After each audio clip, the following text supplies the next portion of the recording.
Hello all welcome to my world explore with అకీడి. So Wonderla నుంచి return అవుతూ తినడానికి వచ్చేసాం అనమాట. అందరికీ విపరీతమైన ఆకలి బాగా మండుతుంది కడుపులో. ఇంకా అందుకనేసి మండి బిర్యానీ తినడానికి అయితే వచ్చేసాం అనమాట. ఒక్కొక్కరు ఫేస్ చూస్తేనే మీకు అర్థమైద్ది ఎంత ఎగ్జాస్ట్ అయిపోయి ఉన్నారు అనేసి. నేనైతే నా తొందరగా ఫుడ్ తెచ్చేస్తే తిందాం అన్న ఫీలింగ్లోనే ఉన్నాను. సో ఆ మెనూ బుక్ అటు ఇటు తిరగేశాను. ఏం ఆర్డర్ చెప్పానో నాకైతే గుర్తులేదు, నిజంగా నాకు పేరైతే గుర్తులేదు.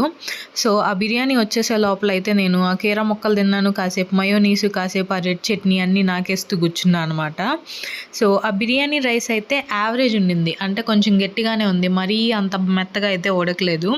పీసెస్ అయితే చాలా బాగున్నాయి, టేస్ట్ అయితే నాకు బాగా నచ్చింది. సో గూగుల్లో 4.6 రేటింగ్ ఉంది. మేము ఆ రేటింగ్ చూసే ఇక్కడికి వచ్చాము. నా దృష్టిలో అయితే 4.6 ఈజ్ నాట్ ఎనఫ్, 3.8 అయితే ఓకే. సో అది తినేసి సోడా తాగేసి సోడాతో సర్ది పెట్టుకున్నా అంతే. Bye bye.